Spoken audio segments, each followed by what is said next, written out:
Saudações aos entusiastas do esporte a motor. Este é o GP Total desde 2001, no endereço gptotal.com.br, também há muito tempo nas redes sociais. Você está em nosso canal do YouTube para mais um programa, youtube.com/GPTotal. Vídeos novos sempre às noites de segundas-feiras e os nossos cortes para lá de especiais durante a semana. Aqui no GP Total, para quem já está acostumado aos formatos do nosso canal, a gente tem as análises dos fins de semana da Fórmula 1, as corridas que acontecem. A gente também tem as nossas pautas históricas e as nossas entrevistas, para quem puder acompanhar ali, dar uma navegadinha no nosso diretório de vídeos. É só clicar lá, youtube.com/GPTotal. Clica lá em vídeos, você tem toda a lista de vídeos que a gente tem. E para o programa de hoje, a gente quis fazer um novo formato. Está aberto o GP Total Listas, com a nossa primeira temática, com as 10 piores contratações da história da Fórmula 1, é a inauguração das nossas listas de top 10, e que a gente vai querer trazer sempre temas diferentes, todo fim de semana que não tem Fórmula 1, ou então a gente vai para as pautas históricas, ou para as entrevistas, e agora essa nova proposição, esse novo formato, que é o GP Total Listas. E para a gente falar um pouco das 10 piores contratações da história da Fórmula 1, trago aqui comigo mais uma vez o meu querido amigo João Carlos Viana, da capital do Ceará, cujo nome jamais será proferido neste e nos demais canais, para a gente poder falar um pouco sobre esse tema.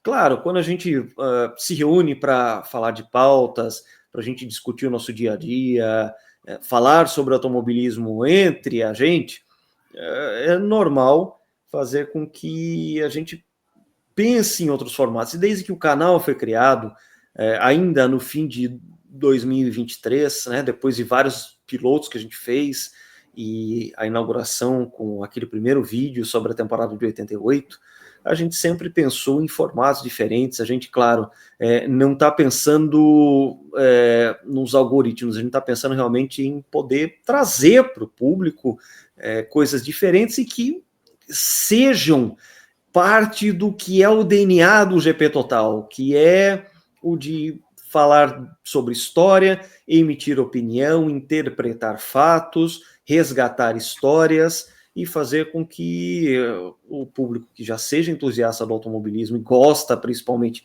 de história da Fórmula 1 tenha aqui com a gente em mais um formato diferente que, claro, leve a curiosidade e que leve as discussões.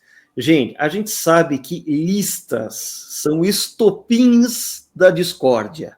Tá? Isso, a gente tem toda a consciência disso. Mas a nossa proposição aqui não é polemizar, não é fazer coisas bombásticas ou então clickbaits que são tão comuns nesse mundo online que a gente está se propondo a desbravar.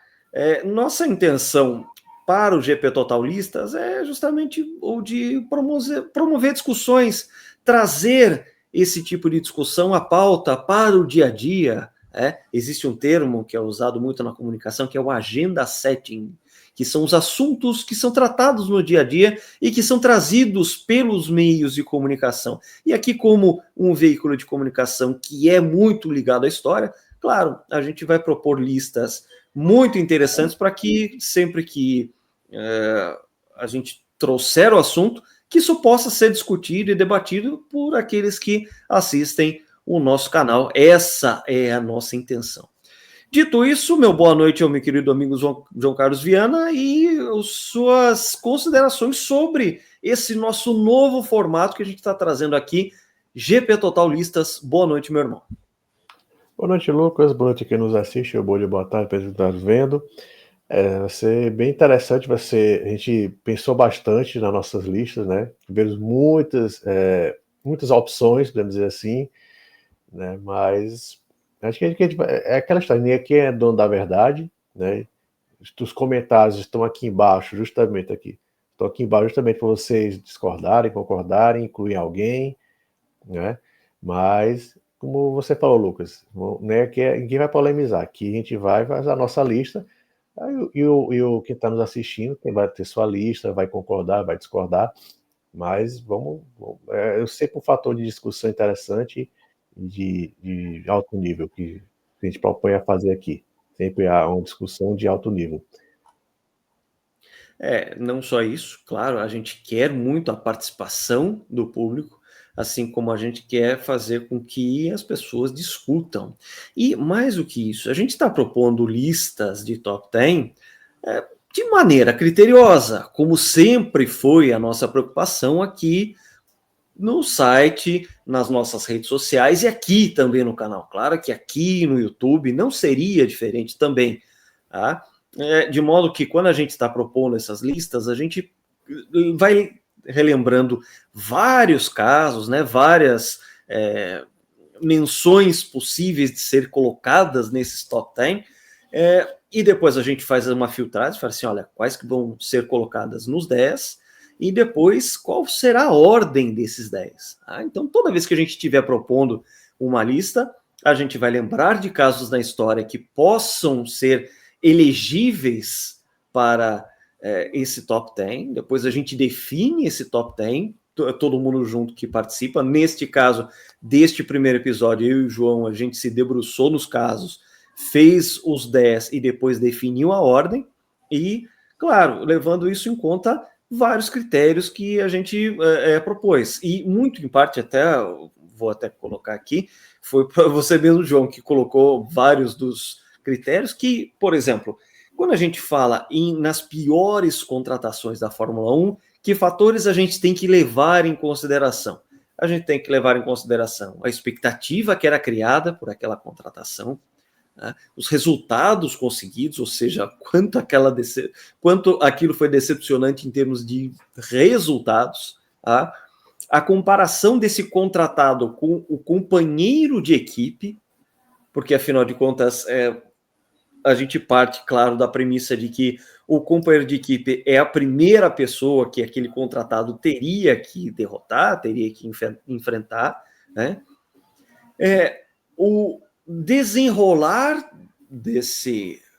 dessa contratação fracassada, ou seja, o que aconteceu depois disso, a pessoa ainda teve uma sobrevida na Fórmula 1, ela saiu da Fórmula 1, foi para outras categorias, saiu pela porta do fundo, saiu pela porta da frente, e claro, o peso histórico ligado à equipe e ao piloto que foram alvo dessa contratação que foi infrutífera, que não foi bem sucedida, não foi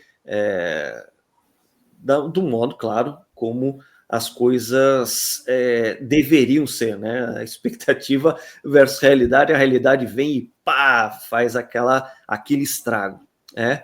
E dito isso, vamos à lista, né, João? Vamos lá. A gente quer a participação do público também. Deixe os seus comentários aqui na caixinha do YouTube. Você pode também contatar a gente pelo nosso Instagram, instagram.com/, não tem o arroba, direto, /GPTotal, Facebook também, facebook.com/GPTotal, só no canal do YouTube, que é o @GPTotal, né? youtube.com/GPTotal, e claro, gptotal.com.br, desde 2001, quando a internet era só mato. Vamos à lista, João? Vamos lá, que foi bem interessante fazer essa lista aqui, pessoal. Então vamos já compartilhar a imagem do nosso primeiro escolhido. Vamos ao número 10, e está chegando na sua tela, Jack Hicks, Lotus 1974.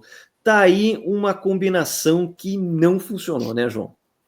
Exatamente. O Hicks, ele era um piloto, desde 68 estava na Ferrari, era o grande piloto da Ferrari, né?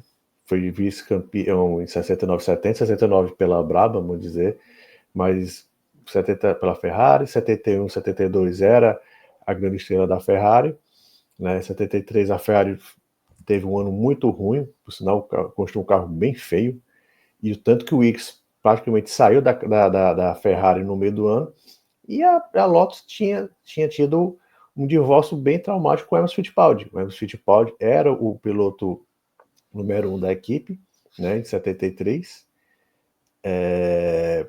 Saiu com uma não ordem de equipe no Grande Prêmio da Itália, né? Até tem um corte aqui falando sobre essa situação. O Emerson fala com ele, o Ronnie Peterson, eles não chegaram a brigar, mas o Emerson se desentendeu com o Ollie Chapman, a ponto de iria procurar a McLaren, e o resto da história nós sabemos. A Lotus ficou naquela situação de precisamos de um novo piloto. Quem que está aí à disposição? Já que você ainda era um piloto jovem, acho que ele ia fazer 30 anos ainda, né? Então, já com vitórias, vice-campeonatos, era uma opção bem lógica. Porém, quando chegou lá a Lotus, essa é a Lotus belíssima, né? E o capacete do Ickx combinou bastante, né? O capacete preto com a Lotus preto, não dourada, mas biscuit. Meu amigo aí me ensinou.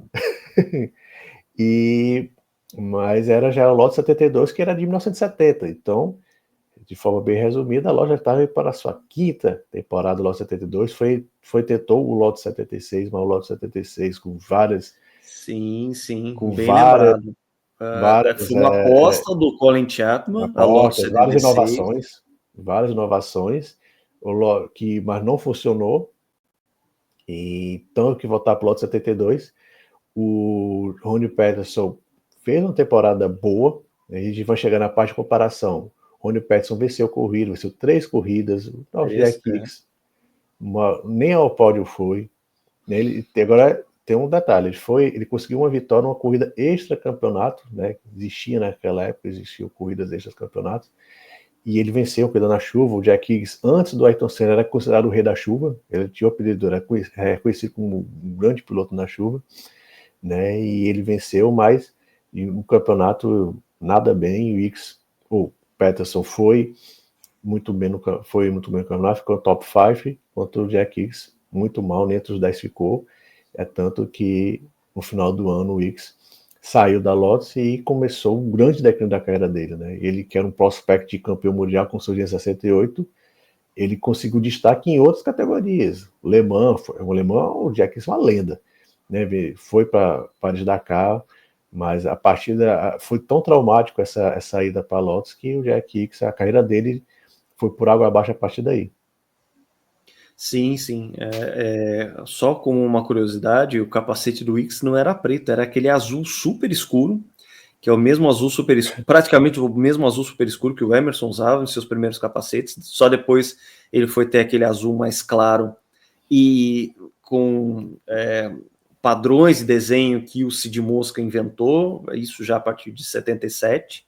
Tá? Antes disso, o Emerson usava aquele azul que era bem escuro, e que o Cid e o Alan Mosca, tá? Aliás, mandar um abraço para o Alan Mosca, todo mundo da Cid Special, o Alan, que deu uma entrevista super legal aqui, vale a pena, digita lá, GP Total, Alan Mosca, falando sobre muitas curiosidades sobre o capacete. E o capacete do Ickx, ele era aquele azul que era a última fronteira antes do preto, e que o Cid Mosca e o Alan chamavam de preto carbono, que era o efeito, não tem nada a ver com fibra de carbono. Fibra de carbono só foi aparecer na Fórmula 1 em formato de monocoque lá em 81.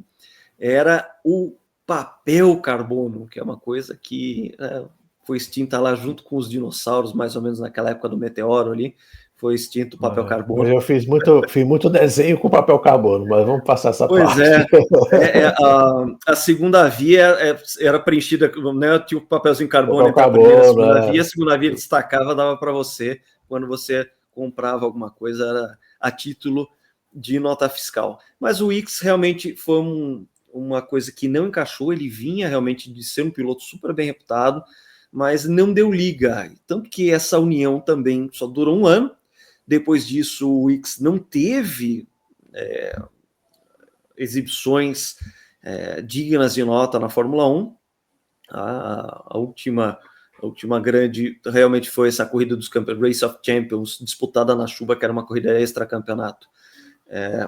Em 74, não sei até que ponto realmente a personalidade do Ickx e a do Colin Chapman também não deu liga ali, mas de qualquer forma foi uma uma contratação que tinha uma expectativa, mas que acabou sendo bastante decepcionante. Vamos ao número 9, João? Vamos lá.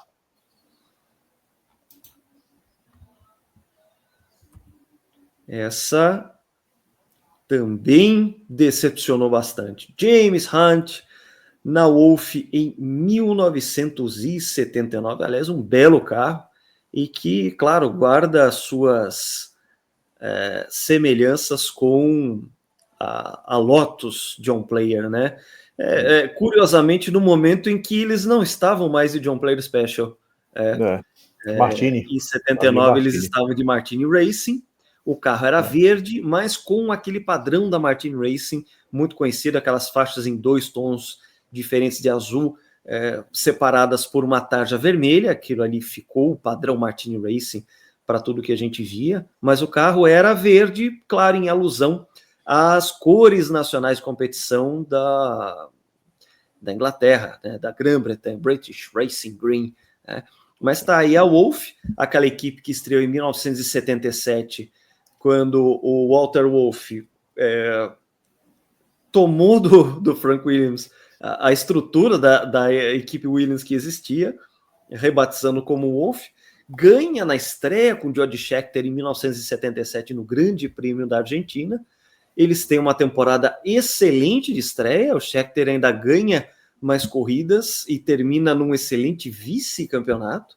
Depois você tem uma temporada 78 um pouco mais complicada, Scheckter ainda na equipe, não tem vitórias, Scheckter até consegue pódio, mas muito longe daquele desempenho de 77, e para 79 chega James Hunt, vindo dos seus anos de McLaren, 76, 77, 78, para juntar forças a essa equipe Wolf, e no fim das contas também nada deu certo, né, João? O Hunt, ele era uma das grandes estrelas da Fórmula 1, né? Tinha também o fora da corrida, né? O que ele fazia fora da corrida, ele era, né, bonitão, tinha outros atributos, podemos dizer assim. Então o Hunt era um cara que era um esportista na horizontal e na vertical. Principalmente na horizontal então, hein?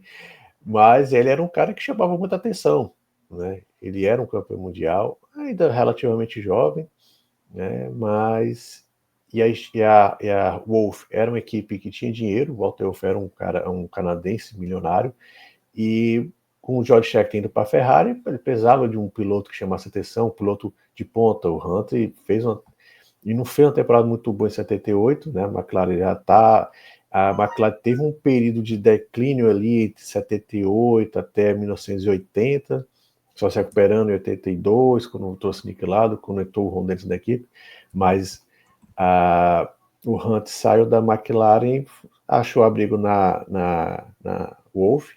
Havia assim a expectativa tinha o Robert Postwaite, ainda estava lá, mas até um reencontro, né? Mas é bom falar isso, porque o Hervey, ele foi projetista da Hesketh, com a qual o James Hunt se destacou em 74, principalmente em 75, incluindo uma vitória em cima do Niki Lauda. Foi no Grande Prêmio da Holanda, que teve um chove para, e o Hunt acabou ficando à frente do Lauda e segurou a pressão do Lauda por várias voltas, né, numa época que o Lauda e Ferrari já eram o conjunto mais forte da Fórmula 1. Então, uma vitória muito destacada e que, claro, contou para que a McLaren contratasse o James Hunt para 76 e não o Jack Hicks, que é aquele mesmo que não tinha dado certo na Lotus em 74. O Jack Hicks era o piloto mais cogitado para aquela vaga que o Emerson Fittipaldi deixou vaga lá em novembro de 75, quando ele anunciou que correria pela equipe Cooper-Sucker Fittipaldi. O primeiro nome da lista era o Jack Hicks, e foi feito todo um trabalho de convencimento do Ted Meyer, até por parte... Aí entrou o John Hogan, da Marlboro, também na jogada. fazendo com que a McLaren realmente apostasse no James Hunt em 76, com o resultado frutífero que aconteceu. Mas aí a gente tem uma temporada bem difícil do Hunt em 77, já com a M26, uma M26 que já começava a ficar obsoleta. É curioso porque ele ainda consegue 3 vitórias em 77, mas aquele carro aí ficaria definitivamente obsoleto em 78, que foi o mesmo carro. Eles usaram a M26 em 78, uma temporada muito fraca do Hunt. E em 79, você tem um ano em que ele começa com muitas quebras, ele só tem um 8º lugar aqui, até puxei o resultado para ver, ele chegou em 8º na África do Sul, tá? Ou seja, fora da zona de pontos, é bom lembrar que só os 6 primeiros pontuavam. Ele depois fez uma sequência de 4 abandonos consecutivos, incluindo o Mônaco, quando ele, após o abandono na corrida, anuncia seu abandono na Fórmula 1. Tá? Então, veja, foi uma contratação que, no frigir dos ovos, foi o fim da linha para o James Hunt. E a própria Wolff, né? A própria Wolff, ela ficou, só tinha um carro, né? Só tinha o James Hunt. Em 78 era só o George Scheckter. Algumas corridas, alguns pilotos correram, só por curiosidade, um dos pilotos que correram no final de 78 se chama Bob Rahal, ele correu, grande piloto da Indy. Bem lembrado. E só tinha o James Hunt. A equipe se não estava com um carro que não era nem sombra do que tinha sido em 77, traz o Keck Rosberg, que era um piloto ali que estava ali nas equipes pequenas, se destacando. O Keck até faz algumas coisas interessantes, mas a equipe Wolff no final do ano também acaba. Foi uma contratação que deu tudo errado, né? O Hunt abandonou a Fórmula 1 e a própria Wolff foi vendida, né? E quem comprou foi o Emerson Wilson Fittipaldi, né? Que foi uma jogada bem audaciosa dos irmãos Fittipaldi, né? Tanto que a atualização desse carro aí, essa Wolff WR07, acabou sendo o Fittipaldi F6. O Fittipaldi F9. Não, é o 07. 07, isso, desculpa. Essa Wolff acabou sendo o F7 da Fittipaldi, que eles usaram na primeira metade da temporada de 1980. A semelhança entre os carros é muito grande. Se pintar de amarelo aí, principalmente a parte. Se pintar de amarelo é o Copa-Açúcar, né? Então, muda um pouco as laterais, eles refizeram a aerodinâmica, as laterais. A parte da frente é praticamente a mesma, a geometria de suspensão. As laterais são diferentes, elas foram redesenhadas, e também o suporte da asa traseira. Esse suporte dá para a gente ver no detalhe que o suporte da asa traseira da Wolff era angulado, ela era diagonal, e como se fosse enflechada. Agora o da equipe Fittipaldi, né, que aquele único ano de patrocínio Skoll, todo amarelo, era um suporte de asa traseira bem mais convencional, um pylon central e não fixado pelas derivas das asas, né? Mas, de qualquer forma, foi um negócio que não deu certo. O James Hunt tinha topado ir para a Wolff por $1 milhão. Como ele abandonou no meio da temporada, ele recebeu só metade.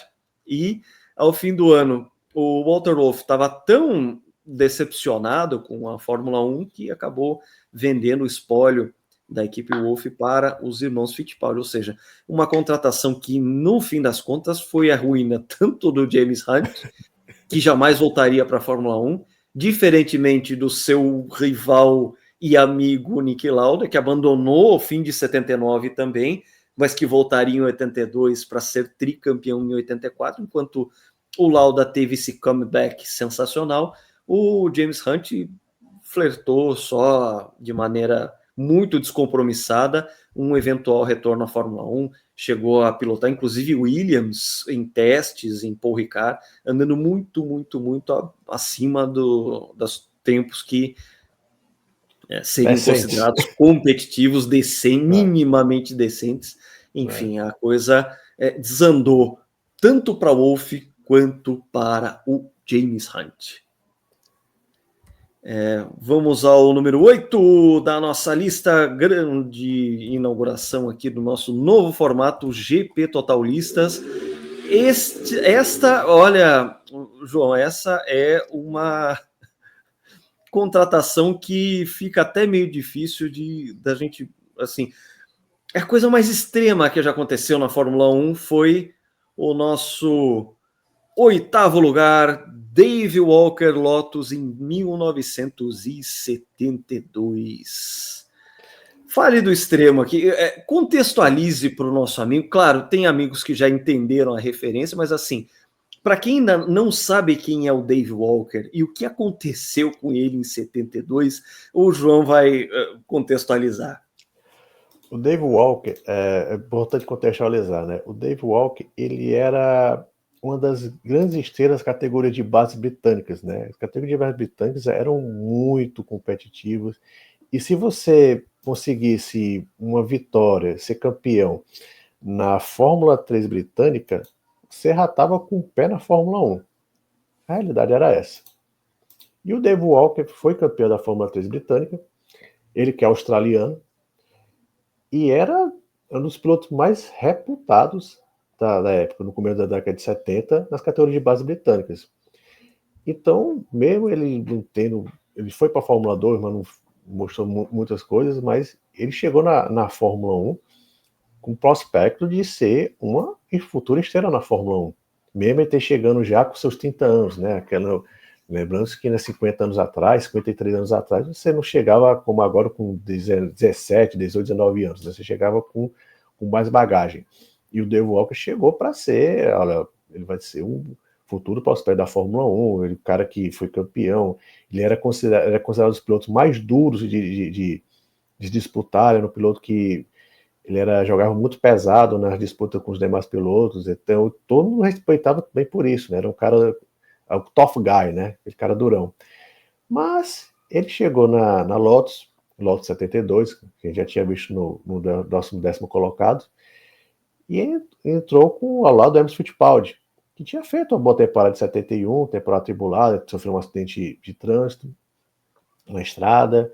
Introdução dos pneus slicks também foi um fator muito complicado para a Lotus, no tempo em que eles estavam de Firestone e o Jack Stewart estava andando de Dunlop e estava arrasando. Isso. Aí ele chegou na equipe Lotus, o Emerson ia para a sua segunda temporada completa na Fórmula 1, né? Já mais ambientado, né? Já testando mais, já marcou os pneus slicks, acertado. Primeira vez que a gente... Aí sim é preto e dourado. E Emerson Fittipaldi faz uma temporada belíssima, sensacional, campeão, todos os méritos, campeão com antecedência. Mas, infelizmente, ele não teve muita ajuda do nosso querido companheiro de equipe, pois o nosso querido Dave Walker conseguiu a proeza de não marcar nenhum ponto. Das 11 coisas que esteve envolvido, só chegou em 3, cuja melhor etapa foi um 10º lugar. E por incrível que pareça, na melhor corrida do nosso querido Dave Walker, foi o campeão da Espanha, ele estava em 7º lugar, ele não marcaria ponto, mas estava ali no limite, na fronteira, e ele ficou sem combustível. Só que um detalhe, o Emerson chegou em primeiro lugar, sem nenhum problema de combustível, chegou à sua conclusão que o australiano simplesmente tinha consumido combustível demais para chegar em 7º lugar, e o Emerson consumindo menos, venceu a corrida.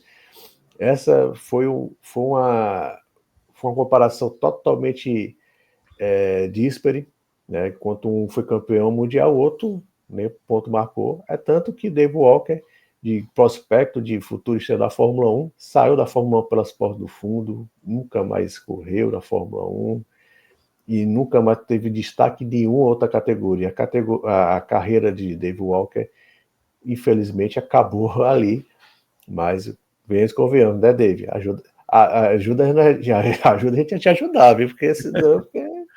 Desse jeito não tem muita defesa. Então, por isso que ele entrou em 8º lugar. A comparação com o companheiro de equipe foi totalmente absurda. E o pós, né? O pós do Dave Walker, coitado, ele nunca mais nem Fórmula 1, nem outras categorias. E a gente tem que levar em consideração que a dispensa do Dave Walker fez com que a Lotus contratasse o Ronnie Peterson, né, que foi um duríssimo companheiro de equipe para o Emerson em 73, a ponto de realmente a Lotus seguir, depois que o Emerson sai da equipe, indo para a McLaren, tendo o Ronnie como o primeiro piloto, e claro, ele andou muito bem já em 73. Então o Dave Walker, a gente teve a oportunidade de entrevistar o Emerson, a gente fez aquelas lives no Facebook, que aliás estão ainda no Facebook, tá? facebook.com/GPTotal, clica lá em mídia, tem lá os vídeos e tem as nossas lives, as 3 lives que a gente fez com o Emerson Fittipaldi, estão disponíveis lá.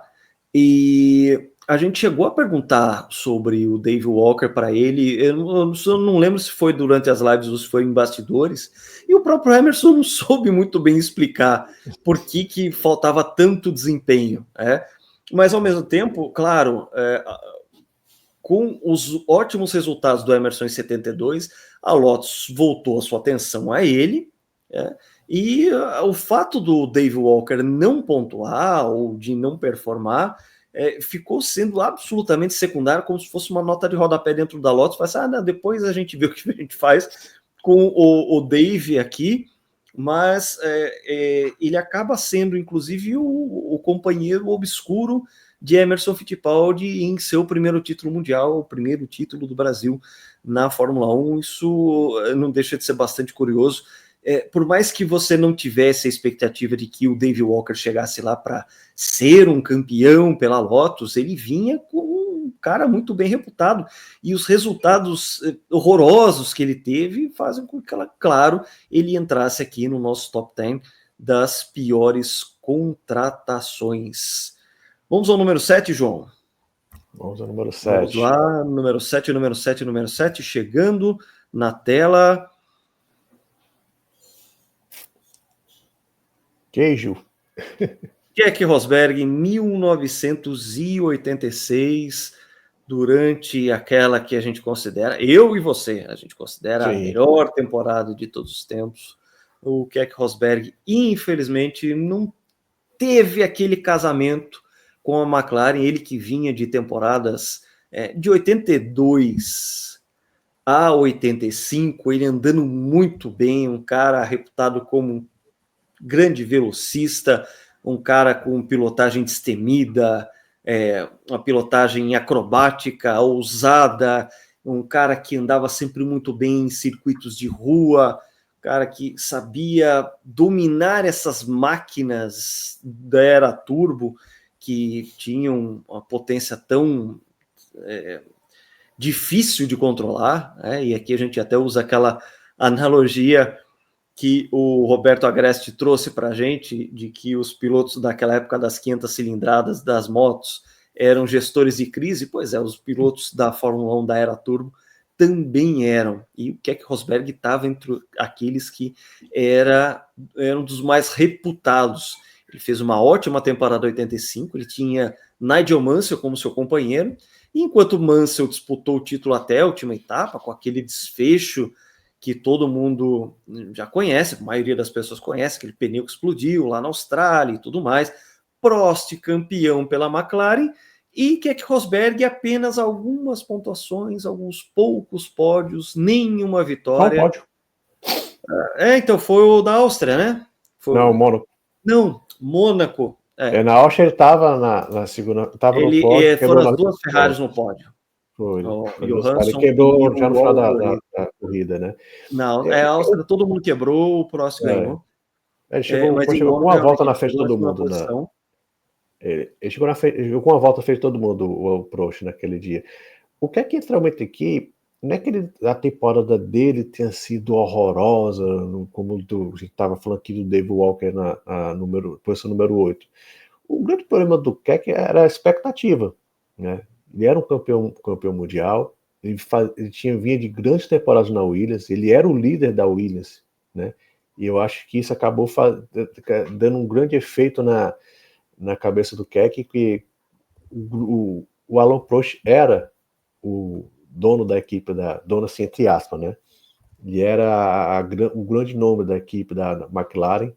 Então o Keck meio que não soube trabalhar muito bem, não vou dizer como segundo piloto, mas dividindo as atenções com o Prost político, como sempre foi, trouxe as atenções para si, e o Keck acabou ficando deixado de lado, né? E a ponto do que no meio do ano, né, ele anunciou a aposentadoria, né?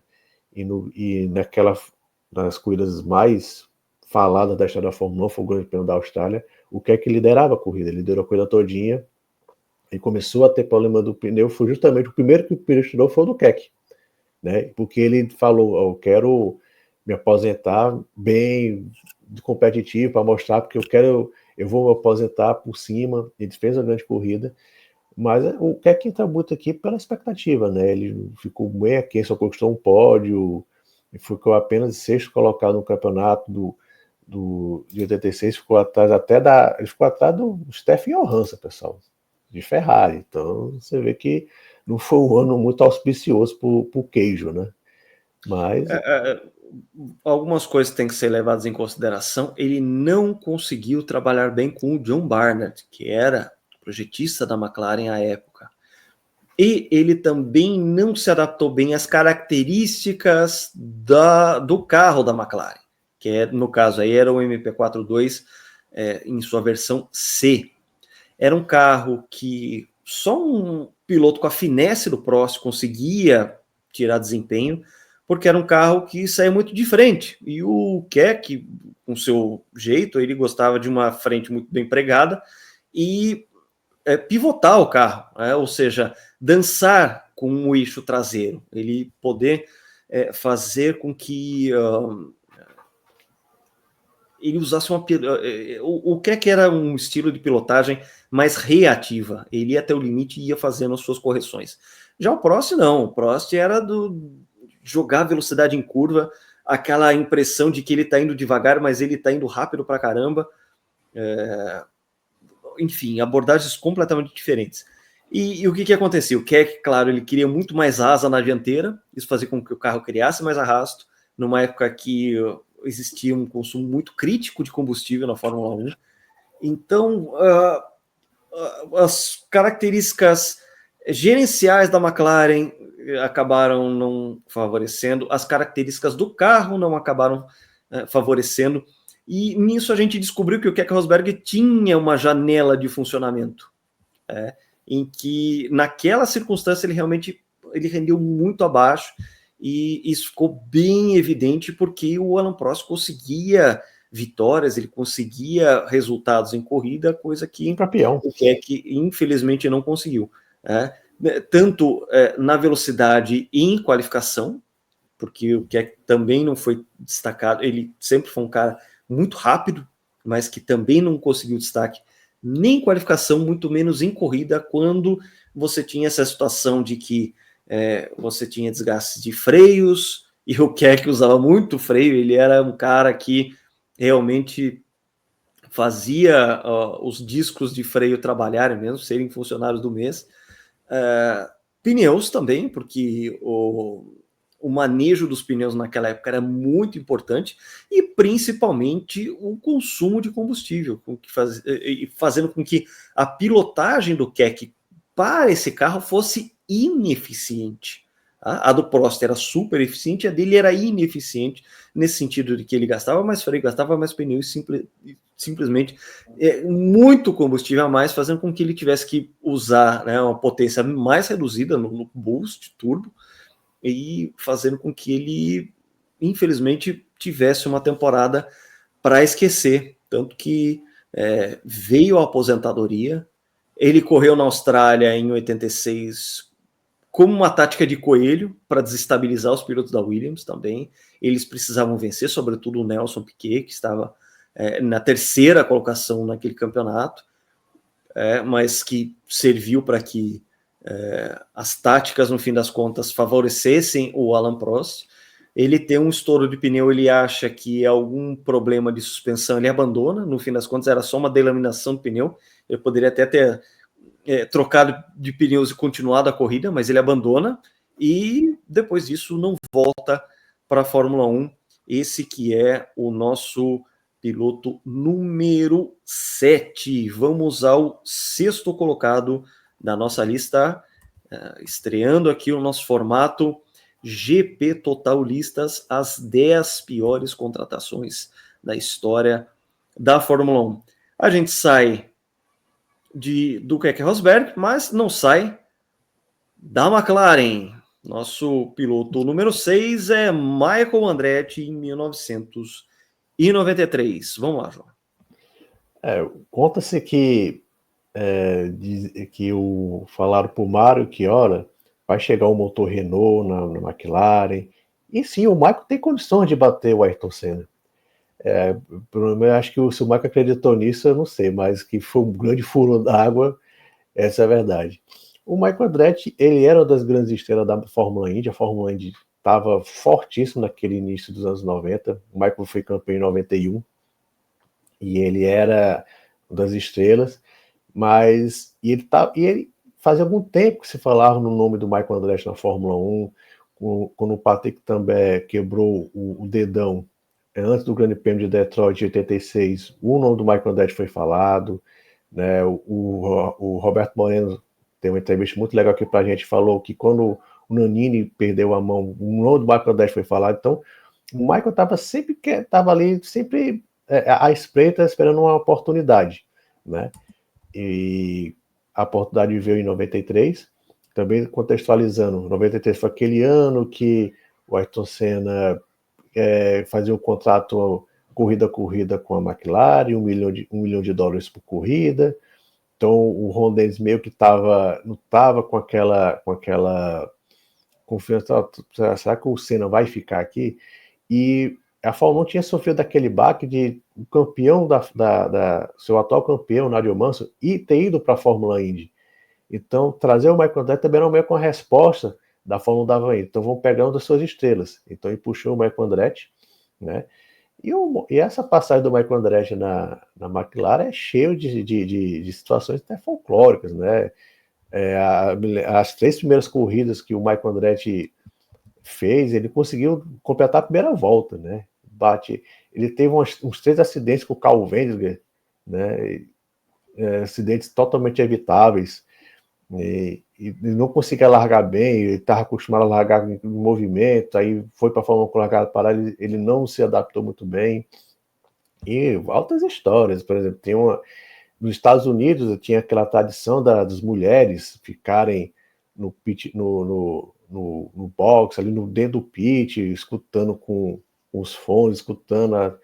E conta a lenda que o Michael queria colocar a mulher dele lá junto com o Ron Dennis e o pessoal lá nos pits. Aí o Ron Dennis, não, peraí, aqui aí é demais. O Michael Andretti também, um fato, ele não se mudou para a Europa. Acho que isso também foi um fator que atrapalhou bastante. Diz, não, se tiver um teste eu pego um voo de, ele até falou, venho de Concorde e vou para a Europa, mas até porque o Mário fez isso, né?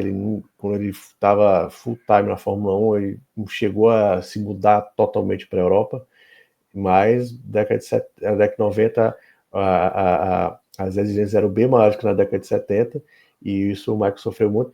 E vamos lá, o Michael chegou meio gordinho na Fórmula 1, né? E eu tenho até a sensação que o Michael, ele não tá nem muito afim de ir, né? Ele foi mal porque o Mário queria tanto que eu fui, vou dar sensação aqui ao meu pai, né? E por que pareça, o Michael já no meio do ano, ele já estava praticamente fora da equipe, e na última corrida dele, em Monza, ele consegue o seu melhor resultado, que ele vai ao pódio, né, no Grande Prêmio da Itália, e foi a última corrida dele, né? Então, e claro, a comparação com o Senna foi uma baita covardia, como o Senna sempre fazia com seus companheiros de equipe, né? O Michael Andretti, que era considerado um piloto de estilo, a gente está falando do Keck, né? Um estilo forte, acrobático, e então esperava, vamos ver como é que ele vai ser lá na Fórmula 1 com o Senna. Foi um descalado, levou uma piada do tamanho do mundo.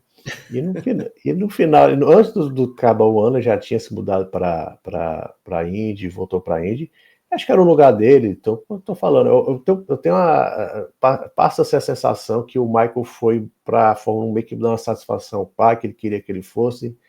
mas o Michael acabou errou demais nas primeiras corridas, foram muitos erros, muitos acidentes, a comparação com o Senna não foi legal, e assim, e olhando numa visão mais macro, né, ele pegou muito mal para a Indy, né, que a Indy ela estava muito forte, como eu falei aqui, tinha um nível técnico bem interessante, mas quando um dos seus principais pilotos foi para a Fórmula 1 e fracassou, Michael fracassou, né, e ficou aquela sensação, tá vendo aí, a Indy é forte, mas o nível técnico dos pilotos não é tão forte assim, né, a Fórmula 1, um dos principais pilotos foi para lá, numa equipe grande, e nada fez, né. Michael, e ficou aquela história. Sempre quando se falava, vai vir um piloto da Fórmula Indy, quem sabe se ele vai nascer na Fórmula 1, sempre, será que vai ser o Michael Andretti? O Michael Andretti, ele não se adaptou ao universo da Fórmula 1, ele não fez questão de se mudar para a Europa, ele não se adaptou ao carro, que também era um carro bastante manhoso para dirigir, era aquele carro já cheio de eletrônica, né? Cheio de sacanagem, suspensão ativa, você tinha o ponta-taco automático, você tinha, enfim, era um carro que era muito avançado à época, controle de tração também, e muito diferente do Indy, tanto em motorização quanto nas reações. Era um carro mais leve que o carro da Indy também. Então, juntando todos esses fatores, o fato dele realmente ter estranhado demais o ambiente da Fórmula 1, na Indy ele estava à vontade, ele estava em casa. Agora, na Fórmula 1, a coisa era bem diferente. O carro, a questão do não ter se estabelecido na Europa, aí foi um conjunto de fatores, e no fim das contas, né, a gente chega à conclusão de que a Fórmula 1 acabou ficando como um assunto mal resolvido na cabeça do Michael Andretti. Tanto que ele tentou recentemente a inscrição como Andretti para ser uma nova equipe, a 11ª equipe da Fórmula 1, não conseguiu, e aí tiveram que realmente recolocar algumas peças desse xadrez, colocando o Michael Andretti fora dessa equação, o nome Andretti também fora dessa equação, e temos hoje a inscrição de uma equipe americana que, na verdade, é a Cadillac, usando a estrutura da Andretti, mas com o nome Cadillac, e colocando o Mario Andretti como um de seus diretores não executivos, um cara que vai lá para estar lá como conselheiro, mais ou menos o que o Niki Lauda fazia na Mercedes, naquela época lá, cachapante de domínio de Lewis Hamilton, os vários títulos de Hamilton, o título de Nico Rosberg também, o que se espera de Mario Andretti na Fórmula 1, Mario Andretti, o octogenário Mario Andretti, é que ele faça esse papel de conselheiro da Andretti, ou seja, não deixa de ser a volta do nome Andretti à Fórmula 1, mas o Michael realmente, nessa temporada de 93, não tem muito mais o que falar. Ele saiu pela porta dos fundos, ele não teve a adaptação que era necessária, e ainda tinha um companheiro de equipe que dispensa apresentações e também dispensa a gente falar o que o Ayrton Senna fez em 1993, que está na lista das maiores exibições da história de um não campeão naquela temporada. Passados os primeiros 5, né, a gente fez ali 10, 9, 8, 7, 6, a gente vai agora para o que a gente chama aqui de rodada bônus, em que a gente vai falar sobre algumas péssimas contratações, mas que não ficaram no top 10. É o nosso pequeno intervalo, em que a gente não vai nem colocar fotos nem nada, a gente vai fazer uma coisa mais dinâmica. Estou aqui explicando o formato que a gente definiu para a programação de hoje, mas que faz com que a gente não deixe de fora alguns elegíveis que a gente foi pensando durante a criação dessa pauta e que também são interessantes. Vamos a eles, João. Tem algumas contratações que é que a gente falou, a gente teve alguns critérios, né, de expectativa, de resultado, comparação, companhia de equipe, né, mas alguns desses que a gente vai falar aqui, eles, sim, principalmente a expectativa era alta, a gente vai falar aqui de alguns campeões mundiais, que já eram campeões mundiais, mas que não entregaram. Mas a gente não pode dizer que foi uma total decepção, né? Porque no final eles continuaram, foi até campeão depois, né? Então vamos lá, a gente tem Prost na Ferrari, né? Que foi, ele chegou com uma expectativa, ele era o dono da McLaren, né? De novo, entre aspas, né? Era o dono da McLaren entre 84 e 89, mas teve toda a confusão com cenas, a gente já falou algumas vezes no canal. Então ele foi contratado para chegar na Ferrari e ser o dono da Ferrari, né? No primeiro ano, a gente falou aqui, né, do Senna como foi uma das grandes exibições de não campeão. O Prost pode entrar aqui, em 1990, ele fez uma exibição, não sendo campeão, mas de campeão, né? O problema foi o que aconteceu em 91, né? O Alain Prost, o caminhoneiro, podemos dizer assim, né? Que no final comparou o carro, a Ferrari com o caminhão, e no final a Ferrari o demitiu antes do final da temporada, foi toda aquela confusão. Então, por não ter conquistado o título, não foi uma contratação frutífera, né? Mas o Prost seguiu sua carreira e seria campeão em 93, então ele não entra também por causa do pós, né? E ele disputou o título.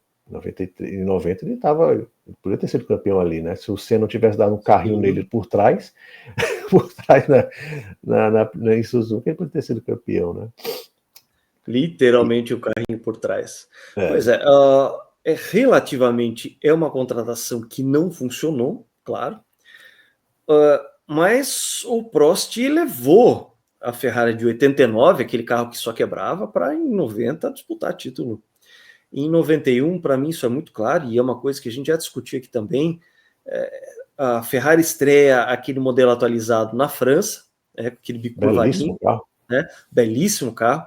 Ele faz uma exibição espetacular, só que o Mansell vence a corrida com a Williams. E ali me pareceu que o Prost jogou a toalha. Ele falou assim, olha, com esse carro, com essa atualização, esse é o máximo que a Ferrari pode fazer, e eu não consigo mais do que isso, eu não consigo ganhar do Mansell, e ainda não vou conseguir ganhar do Senna, que já tinha acumulado muitos pontos no começo da temporada, né? A lembrar que em 91 o Ayrton vence as 4 primeiras etapas da temporada, faz com que cria ali aquela gordurinha que ele foi queimando durante a temporada em si.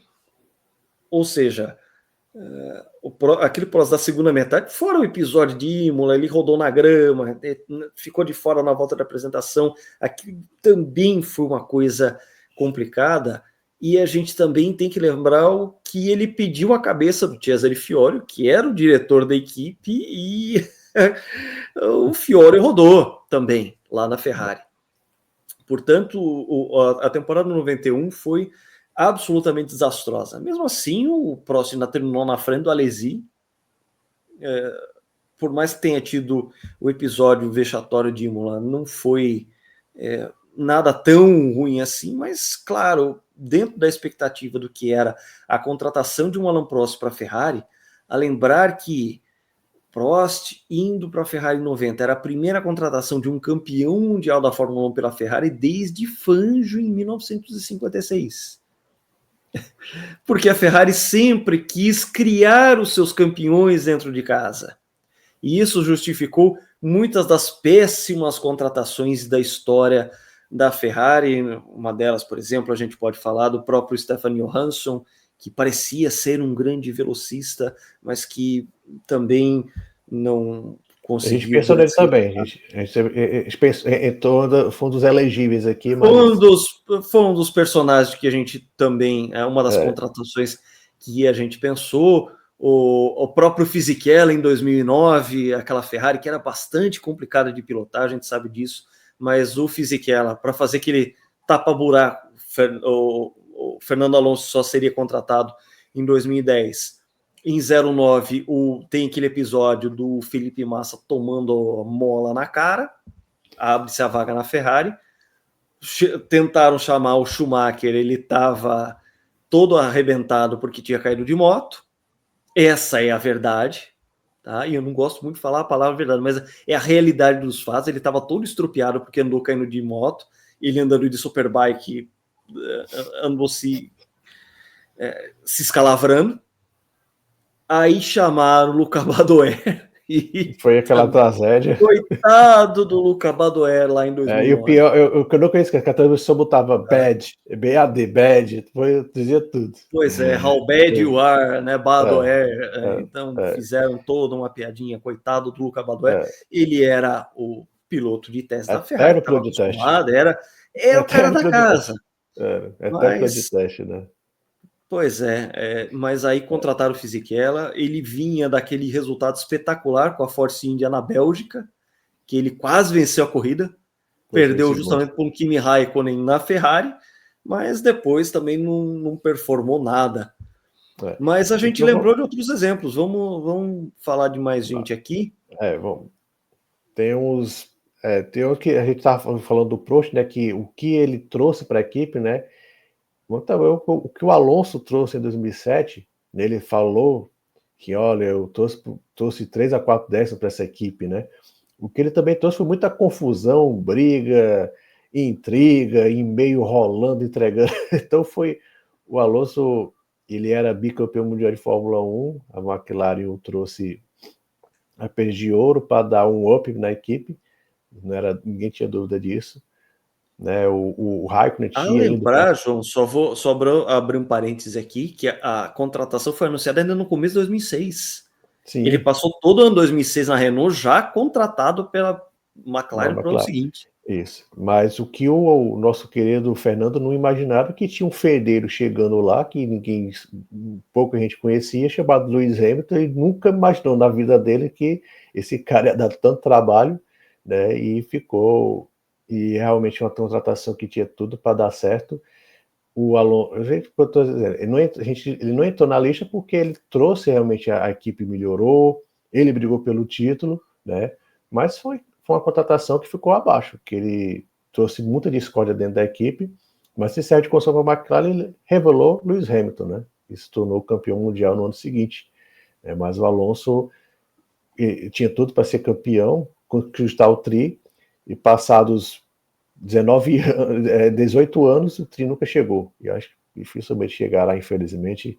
O Alonso merecia muito mais dos números que ele tem. E o que dizer da contratação por parte daquela que era a melhor equipe da Fórmula 1, daquele cara que batia regularmente, superava regularmente Michael Schumacher nas categorias de base. De quem que eu estou falando, João? Heinz-Harald Frentzen. Pode parecer piada, mas quando o Schumacher surgiu na primeira metade da década de 90, então dizia, olha, o Schumacher é bom, mas o bom mesmo era o Frentzen. E o Frentzen, ao lado do Rubens Barrichello, eu considero assim, naquela primeira metade da década de 90, ele brigava com o Rubens Barrichello, que era o melhor piloto da equipe média ali. Então havia uma expectativa muito grande de quem seria, e quando o Frentzen chegasse na equipe grande, o que ele poderia fazer.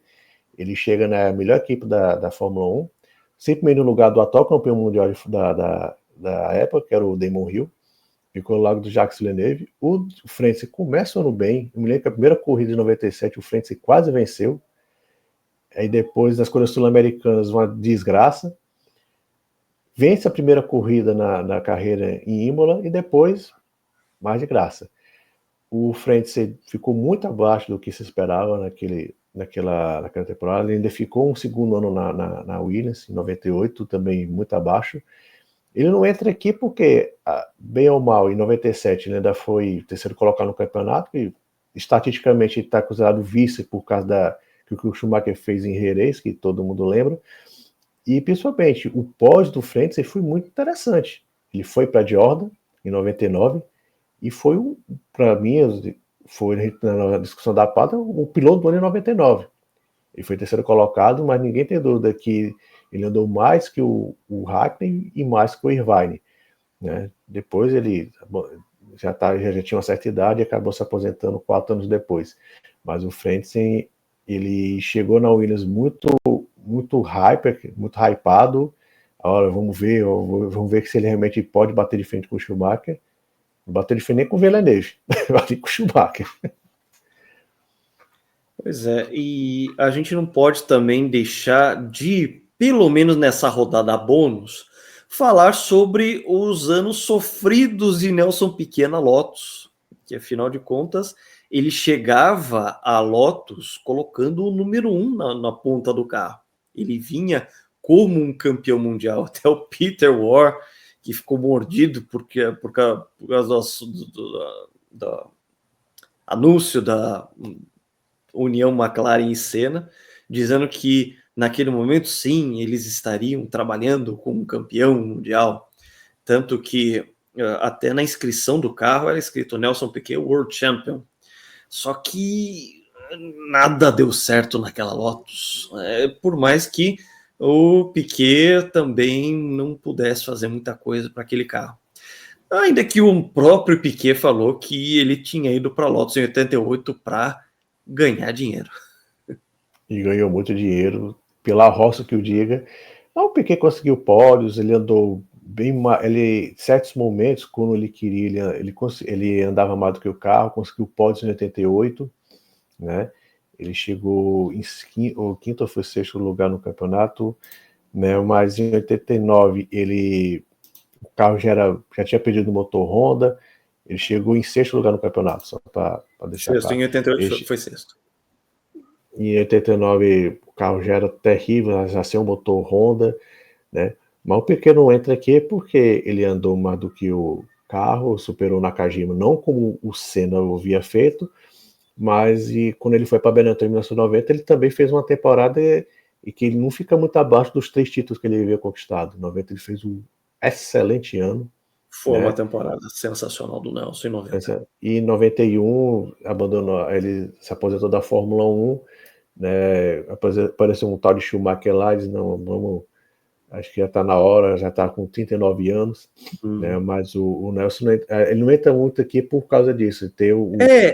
É uma péssima contratação no sentido de que custou muito caro para a Lotus. Muito caro. Custou muito caro para a Lotus. E o Piquet não conseguiu resolver o problema do carro. E aí a gente vem da questão do projetista, que foi o Gerhard Carrouge, que fez carros muito interessantes durante os anos 80, aquela Ligia de 79, era um projetista muito bem reputado, mas que desde 83, quando foi introduzida a regra do carro fundo plano, né, aboliu-se o carro asa, ele praticamente desenhou sempre o mesmo monocoque, só mudando um pouquinho ali o periférico. Ou seja, de 83 a 87, ele praticamente desenhou o mesmo carro do Carrouge.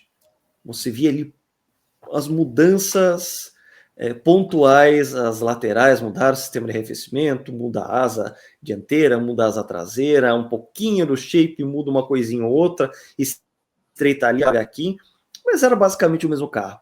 E para 88, quando ele foi fazer um carro que precisava ser mais compacto, o reservatório de combustível já era menor, o motor Honda, a Honda fez uma versão mais baixa, mais compacta, menor centro de gravidade, ele errou total e absolutamente no projeto.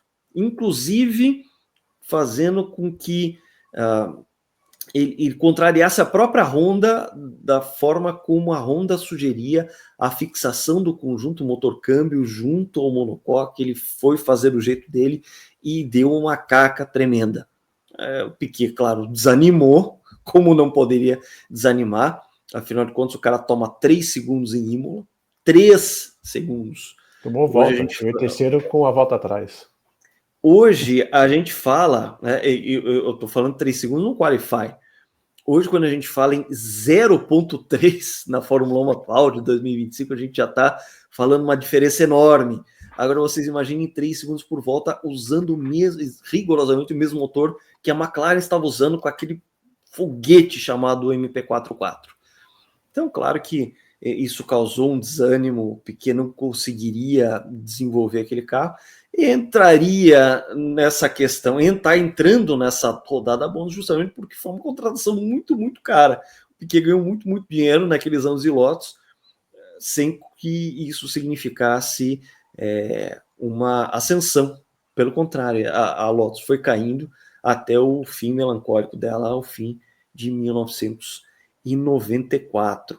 Tá? E, claro, a gente pensou em outros nomes também, mas a gente já vai aqui retomar o nosso top 5, fim da nossa rodada bônus. Vamos ao próximo aqui, vamos retomar o nosso top 10, chegando na quinta posição, ele... Já foi falado aqui. Michael Schumacher, 2010 a 2012, pela Mercedes. Ele que tinha tido uma carreira fantástica de Benetton e principalmente Ferrari, levou a Ferrari aos títulos, inaugurou o que à época era o período mais hegemônico da história da Fórmula 1, aquelas vitórias, aqueles títulos mundiais de 2000 a 2004, todos em sequência. Ainda faria uma temporada 2006 muito, muito interessante, com algumas exibições marcantes, e Imola na China, que acabaria sendo sua última vitória na Fórmula 1, como grandes destaques, mas uma temporada muito sólida, aquela exibição de gala no Brasil, para ter caído de último para chegar ainda na quarta colocação, muito próximo do pódio, ultrapassagens espetaculares. O que ele fez com o Fisichella aquele dia era para o Fisichella sair da Fórmula 1. Fisichella, ele tinha família, né? Pois é. Mas ele não respeitou muito isso não, né? Mas o Schumacher, ele entra muito aqui pela expectativa, né? Heptacampeão mundial de Fórmula 1. Não só isso, a Mercedes, ela voltava com a estrutura campeã da Brown GP. Esse carro, inclusive, guarda alguma semelhança de design. Aquela equipe toda. Então não imaginou. Se a Brown, sem dinheiro, foi campeã, agora com a Mercedes por trás, agora vai dar tempo para dar Schumacher, certo. O Schumacher. E lembrando, né, que quem se acompanhou a Fórmula 1 na década de 90, se falava muito, olha, se a Mercedes voltar para a Fórmula 1, ela vai puxar o Schumacher, né? Só que ninguém esperava que demorasse quase 20 anos para isso acontecer, né? O Schumacher chegou na uma Fórmula 1 mesmo apenas com 4 anos de diferença, né? Ele se aposentou pela primeira vez em 2006, voltou em 2010. Já era uma Fórmula 1 bem diferente do que ele estava acostumado, Fórmula 1 sem testes, né? Principalmente sem teste. O Schumacher, ele se mudava para a Maranello e ficava lá dias testando à vontade. Chega lá em 2010, não pode testar. O reabastecimento havia acabado. Você vê que nos momentos que ele foi campeão na Ferrari de 2000 a 2005, pneus frisados, veio pneu slick. Então é uma Fórmula 1 muito diferente. E quer assim, quer não. 42 anos de idade, já não era o mesmo piloto, né? Enfrentou um Nico Rosberg jovem, querendo mostrar serviço. O Nico Rosberg, queira assim, queira não, colocou o Michael no bolso, né? Então, assim, o Michael entra muito aqui pela expectativa. E o Schumacher foi derrotado pelo seu companheiro de equipe, que até então era um jovem, estava aqui na aparecer. E o Schumacher também passou por algumas situações meio constrangedoras, né? Algumas batidas. Eu me lembro uma corrida com o Jean-Luc Verne em Singapura, um acidente totalmente sem noção, que o Michael bateu no Verne. Teve a famosa exprimida no Barrichello na Hungria, né? Trazendo aquele Schumacher, aquele instinto assassino, literalmente, que o Schumacher tinha, quase praticava mas o Schumacher, nesse período, esse triênio na Mercedes, ficou muito abaixo. A gente esperava um Schumacher titânico, como ele era na Ferrari nos anos 2000, apareceu um piloto bem abaixo. Em 2012, já com 43 anos, 43, ele resolveu botar a vela no saco, né? Infelizmente, a gente até estamos falando aqui em final de abril de 2025, ninguém sabe ao certo como que ele está, mas não foi uma contratação bem decepcionante.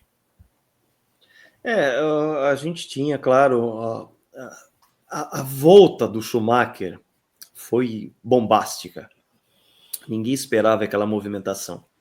E isso, claro, criou essa questão de que um grande campeão estava voltando para uma estrutura que era Mercedes-Benz, que foi também o berço do Schumacher. A gente tem que lembrar que no começo de carreira, antes dele ir para a Fórmula 1, ele fez parte do time júnior da Mercedes Endurance. Teve inclusive o Jochen Mass como seu grande tutor, junto de nomes como o Karl Wendlinger e o Heinz-Harald Frentzen, a equipe júnior, enquanto tinha os seniors, entre eles o Jochen Mass, foi o grande mentor do Schumacher nesta época, ou seja, o Schumacher ainda tinha também um carinho, um afetivo pela Mercedes. Então, todas essas variáveis, todo esse apelo era muito interessante. Mas foi uma coisa que, infelizmente, não se concretizou no sentido de vitórias e tudo mais. Foi uma contratação também milionária, só que aquele piloto que era mais novo, mais barato e com uma fome de resultados, que era o Nico Rosberg, acabou sendo bem melhor que o Schumacher nos anos 10, 11, 12, que foram esses 3 anos de Mercedes. Schumacher que teve ali resultados como o pódio em Valência, que foi interessante, aquela volta em Mônaco que foi pole, mas não foi, ou seja, justamente punido por uma batida com Bruno Senna, totalmente sem noção do Schumacher. Schumacher ele errou muito, ele foi um piloto muito errático nessa volta. Muito errático. Como você disse, João, já era uma fórmula muito diferente, não só o shape dos carros. Você tinha agora os pneus slick, o Schumacher pilotou praticamente a carreira inteira dele com a carreira vitoriosa dele, os anos Ferrari deles foram em pneus sulcados, com exceção de 96, 97, 98 em diante. Os títulos dele foram todos em pneus sulcados, os títulos Ferrari. E aí você teve carros que não tinham o comportamento dinâmico que casavam com a pilotagem do Schumacher, o fim do reabastecimento, esses pneus novos que tinham um desgaste muito acentuado, realmente fez com que aquela pilotagem exuberante do Schumacher da época dos reabastecimentos de pneus à vontade, que a gente testemunhou, realmente tinham chegado ao fim. Claro que o fator idade também teve algum peso ali, a gente não consegue medir qual foi esse peso, mas de qualquer forma não deixou de ser bastante decepcionante. A gente esperava muito mais, a gente esperava um comeback, como foi o do Niki Lauda, quando ele voltou lá em 82, dada a envergadura do Schumacher, o cartel que ele já tinha acumulado.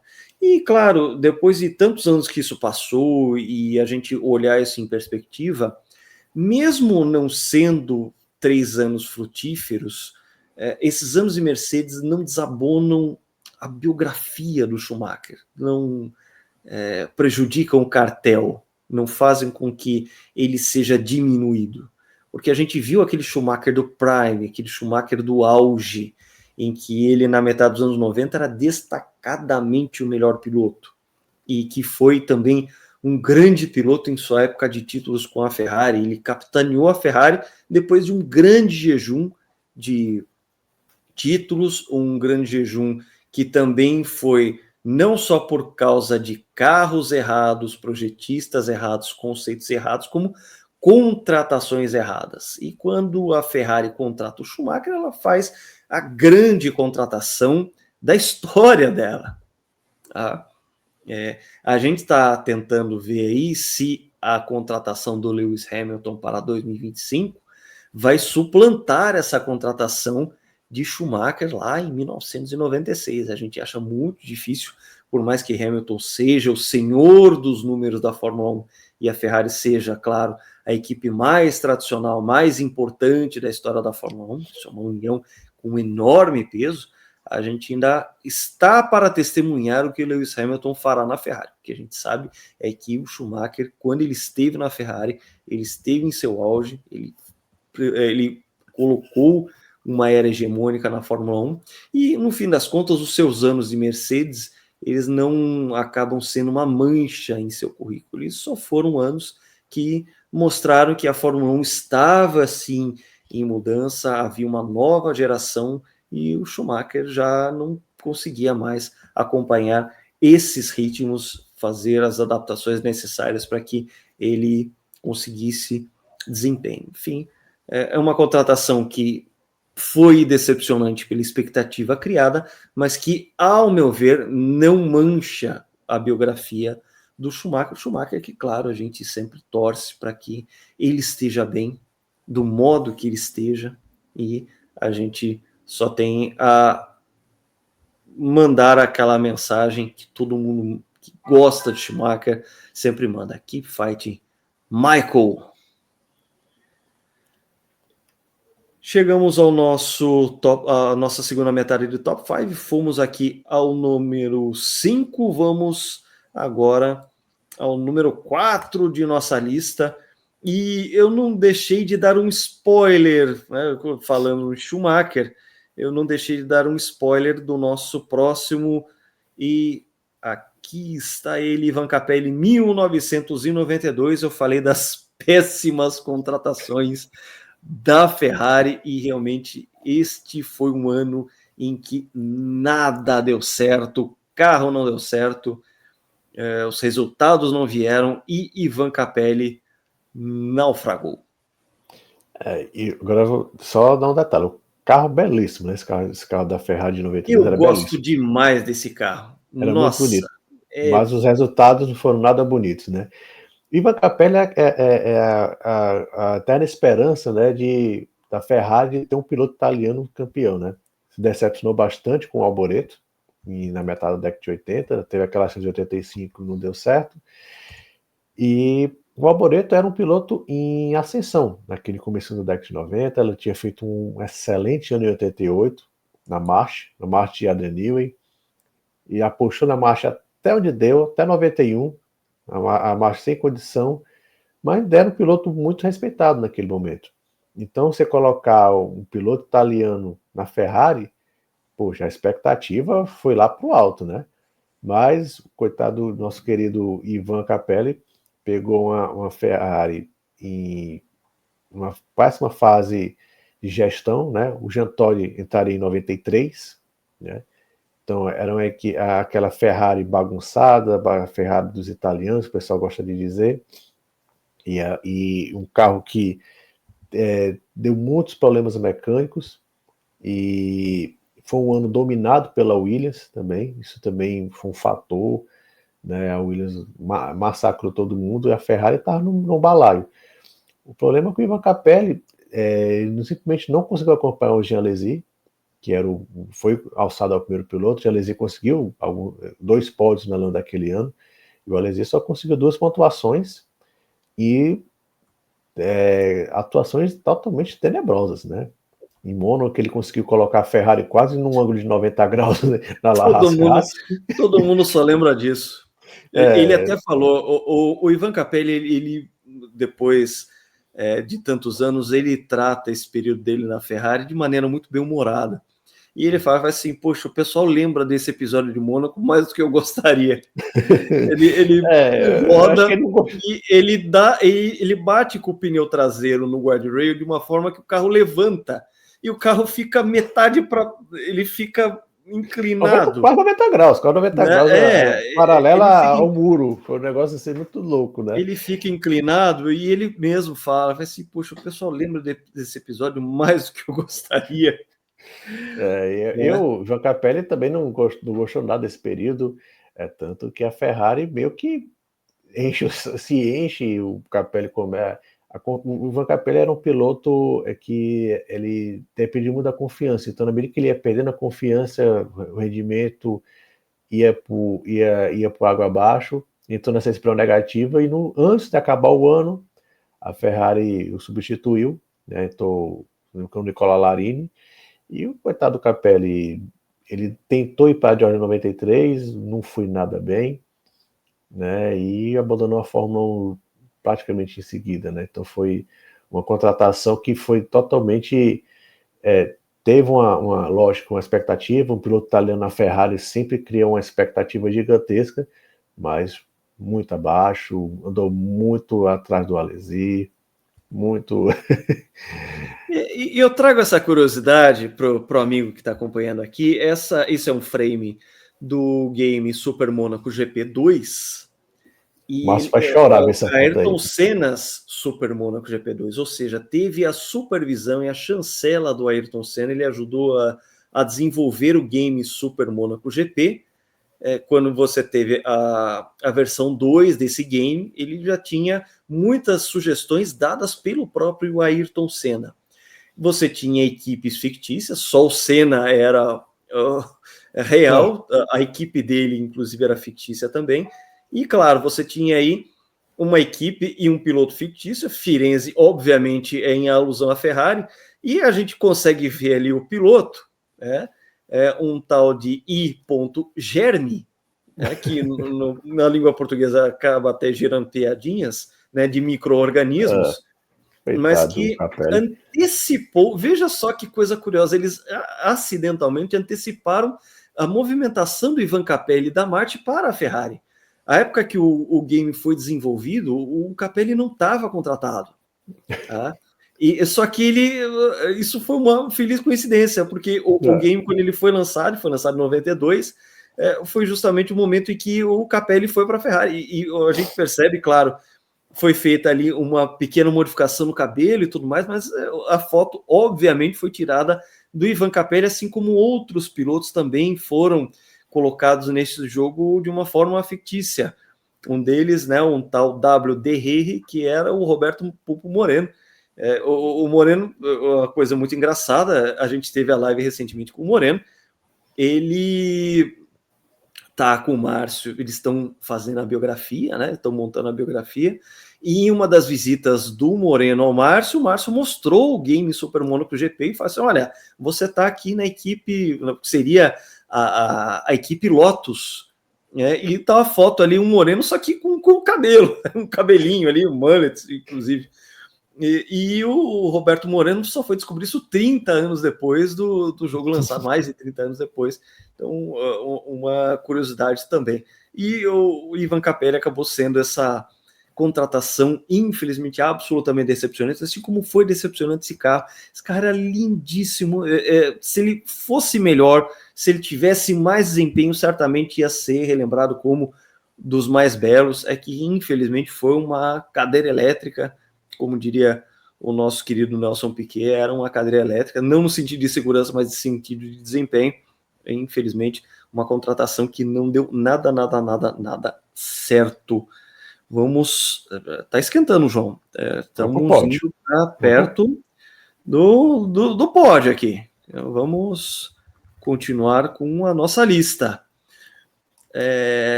A nossa medalha de bronze, gente, eu fiquei... esse cara, eu esperava muito mais dele. Nossa, aí foi. Agora, Lucas, você conhece a modalidade motocross em quadra de tênis? Então, pois eu ainda tento fazer um exercício mental de imaginar o que é você colocar um moto de motocross numa quadra de tênis e tentar fazer daquilo um esporte. Mas o nosso amigo da medalha de bronze do nosso primeiro GP Total Listas é Juan Pablo Montoya e sua ida para a equipe McLaren 2005-2006. Eu esperava mais o Montoya. Gostaria muito que o Montoya desse certo na McLaren, assim como a gente esperava que outros pilotos pudessem, futuramente, depois, mais para frente, o Alonso também desse certo na McLaren, pudesse ser o tricampeão na McLaren. Era a contratação de um sul-americano abusado, muito rápido, mas que uma não cabecinha, casou bem. Uma cabecinha. Então, Aí não casou bem. Eu esperava muito do Montoya na McLaren, só que não deu nada certo, né, João? O Montoya, ele veio da Indy, né, de forma assim arrebatadora. Quem lembra da temporada 2001? Eu lembro muito bem dessa temporada. Todo mundo ficou impressionado com o Montoya, quem não conhecia, mas quem acompanhava a Indy sabia que ele era um cara extremamente talentoso, um cara muito rápido, muito veloz, né? E ele fez um ano total, assim, todo mundo pensou, esse aqui deve ser o anti-Schumacher, porque no começo do 2000 a gente pergunta quem vai ser o anti-Schumacher, né? E o Montoya se transvestiu de anti-Schumacher muito, eu sou você o cara que vai bater de frente com o Schumacher, né? Mas apesar de todo o talento, toda a velocidade, faltava cabeça, nosso querido Juan Pablo. E quando ele foi para a McLaren, a gente esperava. A Williams era uma equipe, o tripé da Fórmula 1 era Ferrari, Williams, McLaren. A Williams já estava meio que já em decadência, brigando com a BMW. Então, quando ele foi para a McLaren, então imaginou, opa, agora vai para a equipe forte, talvez o Ron Dennis coloque rédea no Montoya, né? Mas logo de cara, né, o Montoya aparece com o ombro arrebentado, a McLaren diz, não, foi uma partida de tênis que ele se machucou. Né, e toda a Fórmula 1 sabia que foi num treino desastrado de motocross que o Montoya se arrebentou.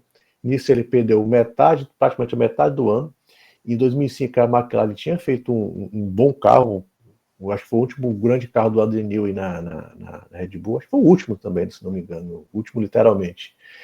Ele já foi para a Red Bull logo em seguida.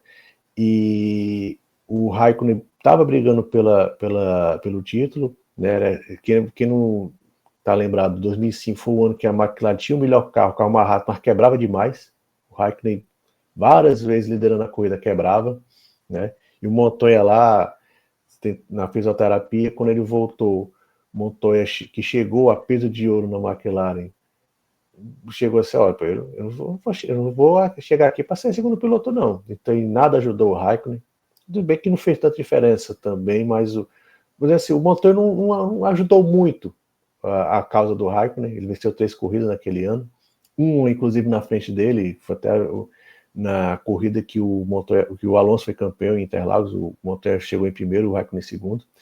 Lógico, aí 2006, vamos ver como é que o Montoya vai se comportar. O Montoya, que sempre tinha essa tendência a engordar,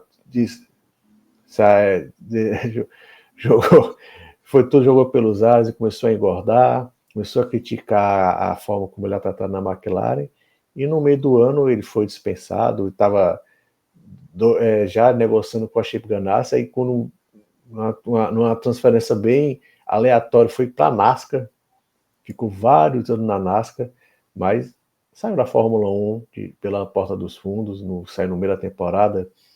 Tanto que na corrida, acho que os 2 corridas tá no Bahrein, a melhor volta ainda era do Pedro Della Rosa, que foi o Pedro Della Rosa que destruiu o Montoya em 2006. Né? Mas o Montoya, ele era um piloto que a gente esperava muito. Quando ele surgiu na Fórmula 2001, todo mundo pensou, opa, esse cara aqui vai ser campeão mundial em um dia. Quando foi para a McLaren, todo mundo imaginou, opa, agora ele está com uma equipe mais o famoso agora vai. Agora vai. Acabou fundo, né? E acabou que o Montoya já começou mal, né? E infelizmente foi uma contratação totalmente ruim. Então, foi ruim para os dois lados, para a McLaren, que investiu muito dinheiro nele e não colheu nada, e para o próprio Montoya, que após o primeiro ano dele, que foi meio ano, né? Que ele perdeu praticamente meia temporada, e desmotivou e saiu da Fórmula 1 da forma como saiu. E é como você falou, Lucas, a gente esperava muito, muito, muito do Montoya. A gente sabe da qualidade, da velocidade, do talento, mas ele ficou muito abaixo. Vamos agora então a nossa medalha de prata, GP Total Listas, as 10 piores contratações da história da Fórmula 1. Chegamos à nossa medalha de prata, Alex Zanardi, 1990. e 99. Eu acho que nunca houve tanta expectativa quanto para a chegada de Zanardi para enfrentar Schumacher em 1999. A expectativa era muito grande. Ele vinha de temporadas incríveis, um bicampeonato na Chip Ganassi. Ele era o piloto sensação na América, era o cara que estava vindo para uma Williams que precisava se reinventar. E olha, poucas vezes as coisas deram tão errado.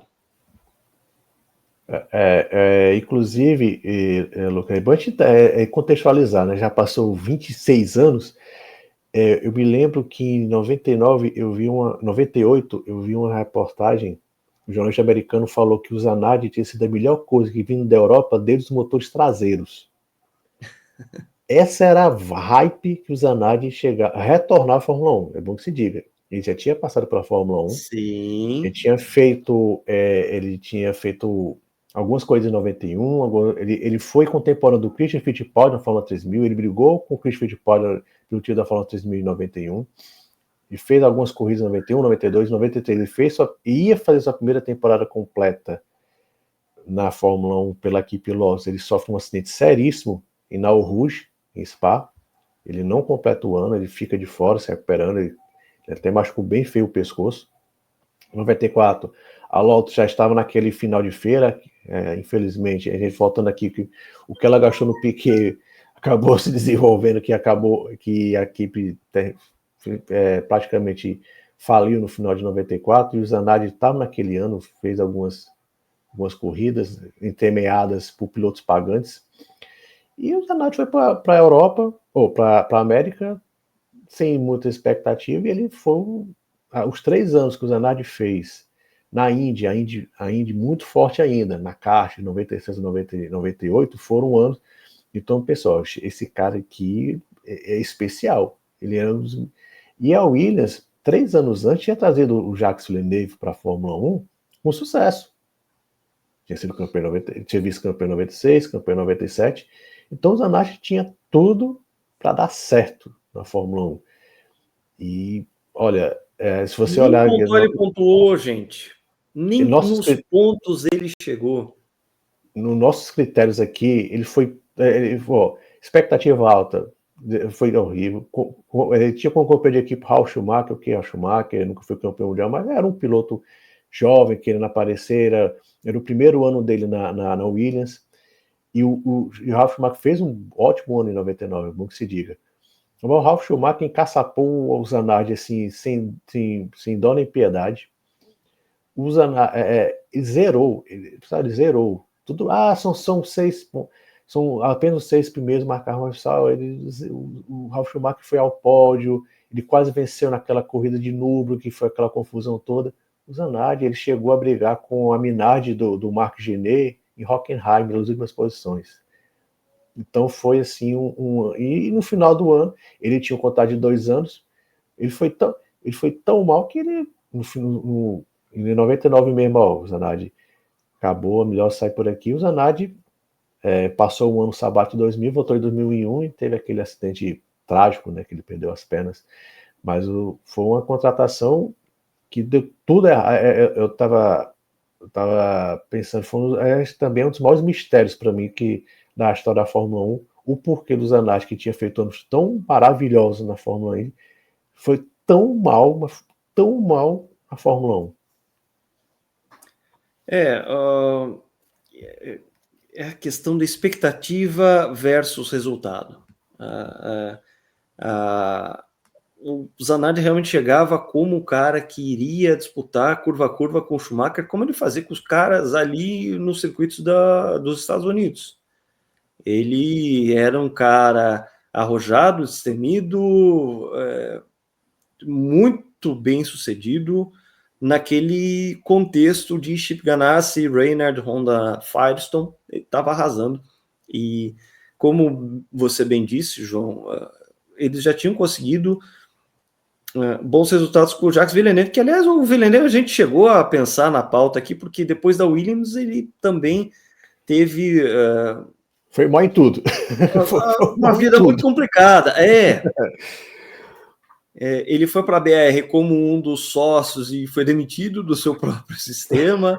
Ele não foi nada. Foi chamado de babaca pelo companheiro de equipe na Sauber. Sauber também teve vida complicada. Aquele período ali rapidinho na Renault também não rendeu nada. Que ele substituiu o Trulli, que foi defenestrado pelo Briatore. Ou seja, muito complicado. Mas, falando de Zanardi, a gente também torce pela saúde do Zanardi. Ele que sofreu um acidente muito grave, um atropelamento em estrada. A gente não sabe também qual é a condição clínica dele. De certa forma, acaba sendo parecido com o que acontece no quadro do Schumacher. A gente fica sem saber, sem ter notícias dele, e claro, a gente como fã do Zanardi, porque ele sempre foi um cara fantástico como pessoa, um cara que teve uma carreira muito bacana também, isso mesmo depois ele ter perdido as pernas lá em 2001 também, ele teve uma outra carreira que também é heróica, ou seja, a gente também fica com o coração apertado e desejando melhor, desejando saúde para o Alex Zanardi, desejando melhor e uma recuperação dele. Vamos lá, João, vamos recapitular. Nós tivemos aqui, né, nesse nosso primeiro episódio das listas GP Total listas, 10 piores contratações. Vamos relembrar. Número 10, o Jack Hicks, 1974. Depois tivemos James Hunt, pela Wolff, em 1979. Dave Walker, Lotus 72. Keke Rosberg, 1986, McLaren, como número 7. Número 6, Michael Andretti, também McLaren, ano 93. Aí a gente entra no top 5. Michael Schumacher, 2010 a 2012, Mercedes. Ivan Capelli, 1992, Ferrari. Juan Pablo Montoya, McLaren, 2005-2006.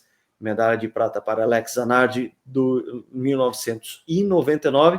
E chegamos aqui àquela que nós concordamos ser a mais decepcionante das contratações da Fórmula 1.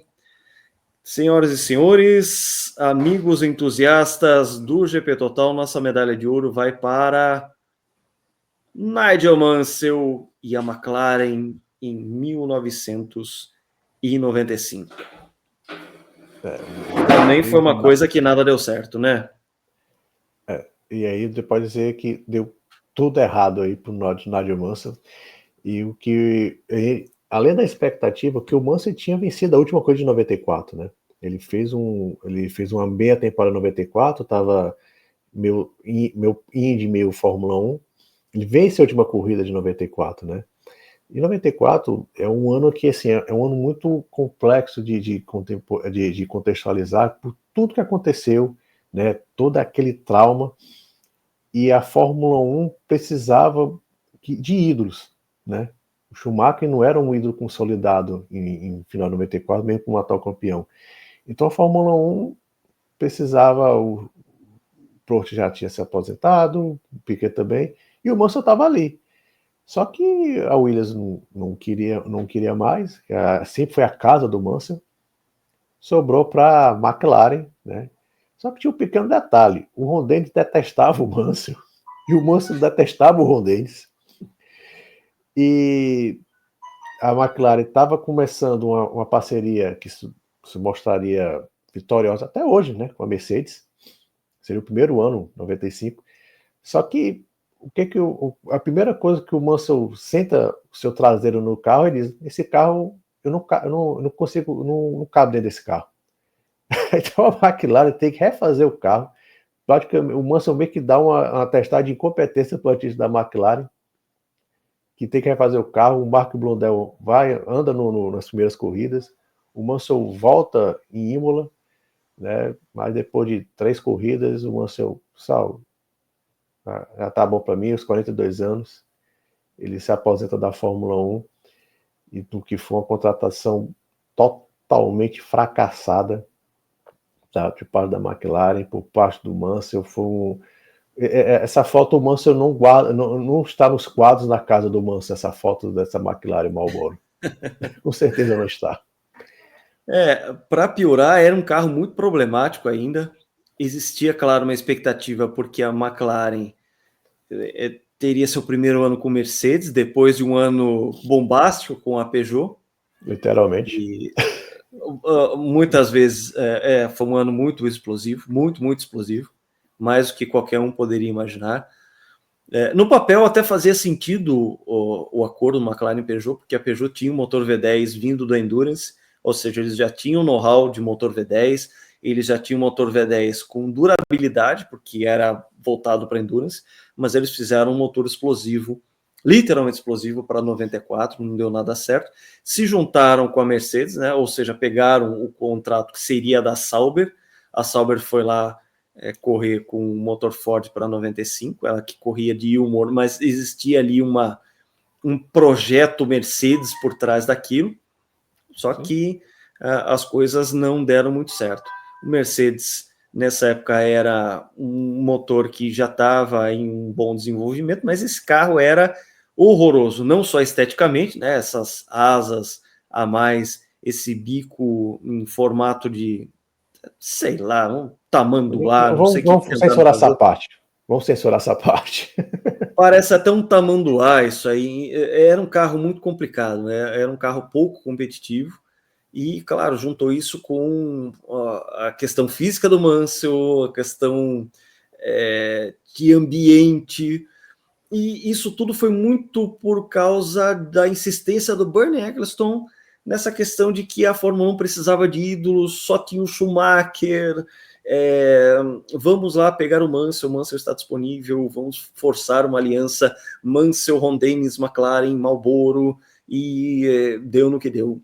Foi realmente uma das situações mais complicadas e breves também, porque durou pouquíssimo tempo, e a carreira do Mansell realmente teve ali um fim. Ele até fez alguns testes tímidos pela Jordan entre 96 e o começo de 97, uma eventual possibilidade de contratação, mas quem acabou levando aquela vaga de 97 para a Jordan foi o Ralf Schumacher, que então fazia sua estreia na categoria ao lado do então jovem também Giancarlo Fisichella.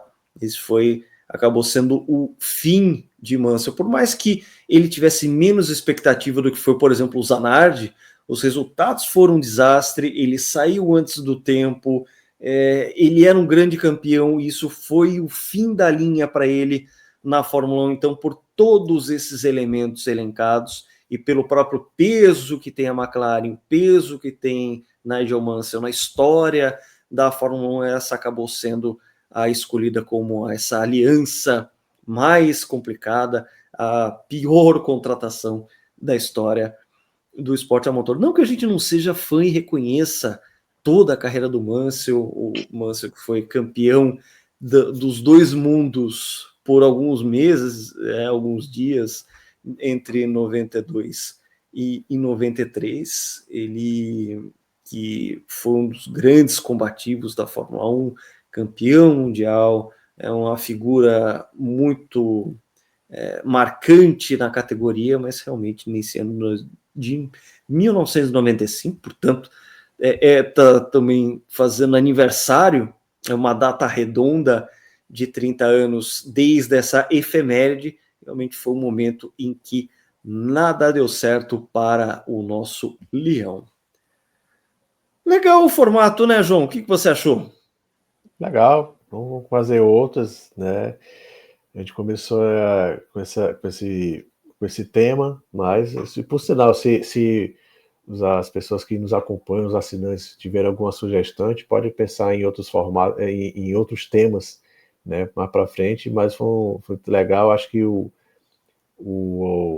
pessoa que está assistindo vai gostar também. Esteja à vontade, se discordar com a educação, tá aqui os comentários, estejam aí à vontade para colocar, de repente, algo que ficou faltando, alguma Tudo posição dentro que do você pode fair play, discordar. tudo Sim, sim. dentro do fair play, né? Então, é isso. Mas foi bem legal, primeiro de muitos que vem por aí, se Deus quiser. É isso aí, gente. Então, a gente encerra aqui a nossa primeira GP, né? A nossa primeira GP Total Listas. Mais listas virão, mais temas. E é claro, a gente gostaria muito de ter a participação de vocês comentando no YouTube. A gente depois vai ler isso tudo também. A gente gosta de saber a opinião de quem está acompanhando o canal que cada vez mais a gente vai e propõe temas novos, a gente propõe formatos novos, a gente continua em nosso trabalho de produção de um conteúdo que leva em consideração profundidade, análise, opinião, realidade dos fatos e, claro, muito entusiasmo com o automobilismo, porque esse aqui é o GP Total. Grande abraço a todos e até a próxima.